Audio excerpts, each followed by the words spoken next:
yang paling terdampak perubahan iklim. Kenapa? Ya, karena pola cuaca kemudian berubah dan sebagainya. Maka kita perlu melakukan rencana aksinya apa. Nah, dikelompokkan di sini, kemudian dimasukkan, oh, lalu kemudian dibikin range-nya, lokasinya ada di mana, kemudian besaran biaya yang dibutuhkan, dan prioritasnya apa. Apakah sangat prioritas, ataupun prioritas, ataupun masuk dalam top prioritas. Nah, seperti itu. Jadi penyusunan ini nanti melibatkan melibatkan stakeholder atau enggak OPD.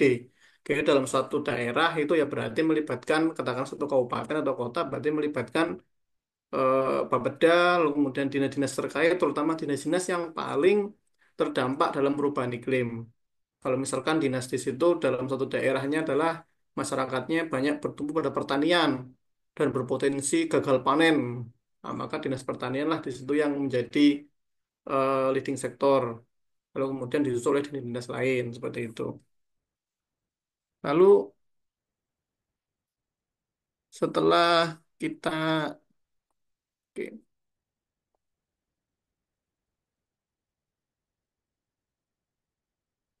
Nah, setelah kita melakukan penyusunan pilihan aksi ini, tahap selanjutnya yaitu dilakukan integrasi.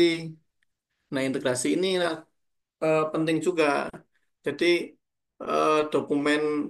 dokumen adaptasi perubahan iklim ini nanti masuk di dalam, minimal itu masuk dalam dua dokumen. Ini yang wajib. Yang pertama yaitu dokumen RPPLH dan kemudian dokumen KLHS. Nah, RPPLH itu apa sih? RPPLH itu kan salah satu dokumen perencanaan lingkungan yang diatur di dalam Undang-Undang Nomor 32 ya tahun 2009 kalau tidak salah. Di situ kan daerah itu kan wajib menyusun RPPLH. Nah, di dalam RPPLH ini ada namanya muatan adaptasi perubahan iklim. RPPLH ini kan satu payung hukum ya, payung payung hukum perencanaan lingkungan yang di dalamnya, di dalam dokumen RPPLH ini nanti digunakan untuk menyusun KLHS, dan KLHS-nya ini nanti digunakan untuk menyusun RT/RW ataupun RDTR. Nah, jadi dokumen RPPLH ini penting karena kan nanti sifatnya kan perda, peraturan daerah. Artinya mempunyai kekuatan hukum yang tetap dan mengikat. Dan segala eh, kegiatan ya, kegiatan pemerintah daerah ataupun apalah itu nanti ya wajib mengacu ke RPPLH. Lalu kemudian ya ini, selain RPPLH bisa juga masuk dalam KLHS. Jadi integrasi RAD ini adalah suatu upaya yang sangat penting agar memastikan bahwa kajian-kajian dampak perubahan iklim ini yang telah dikaji ini itu dapat diimplementasikan dalam pembangunan daerah. Artinya sudah tahulah kalau wilayahnya itu merupakan wilayah yang sektor terdampak pesisir. Oh, berarti kan prioritas pembangunan daerahnya kan fokus membenahi hal tersebut gitu.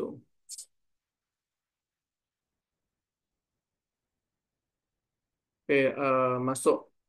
Nah, ini kesimpulannya di akhirnya. Dalam konteks adaptasi perubahan iklim, penggunaan sistem informasi geografis itu sangat penting. Yang pertama adalah untuk pemetaan kerentanan dan risiko, kemudian eh, perencanaan tata ruang adaptif, kemudian pemantauan perubahan lingkungan. Artinya, penggunaan SIG ini dapat penggunaan SIG dalam adaptasi perubahan iklim sejalan dengan ketentuan di Permen LHK nomor 12 tahun 2024 yang menekankan pentingnya data, informasi, dan teknologi dalam perencanaan dan pelaksanaan aksi adaptasi. Jadi memang adaptasi perubahan iklim ini suatu payung besar ya, suatu kerangka adalah artinya yang di dalamnya itu membutuhkan banyak tool.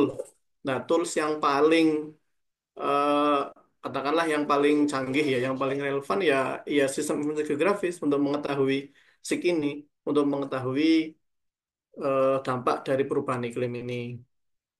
Jadi di sini kan saya mencoba melihat dari skop yang lebih luas gitu loh, lebih luas bahwa SIG ini berperan juga di dalam perubahan iklim. Nah, adapun nanti untuk teknisnya bagaimana caranya mengetahui ini, mengetahui itu kan kalau saya lihat di eh, apa namanya webinarnya teknis kan udah banyak ya, udah banyak yang melakukan aplikatifnya, kayak penerapan langsung, kayak misalkan SIG.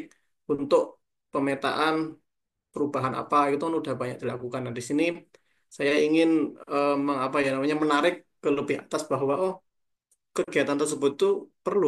Kenapa? Karena memang pemerintah itu dalam aturannya itu memang wajib, daerah itu wajib membentuk suatu namanya adaptasi dalam merespon dari perubahan iklim.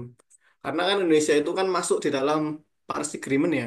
Salah satu konsekuensinya adalah segala pembangunan di Indonesia ya wajib berketahanan iklim. Makanya eh, Amerika ini kan keluar dari Paris Agreement kan karena banyak diatur ya dalam dalam apa namanya praktek pembangunannya ya kita nggak apa-apa. Toh juga selain ikut berkontribusi dalam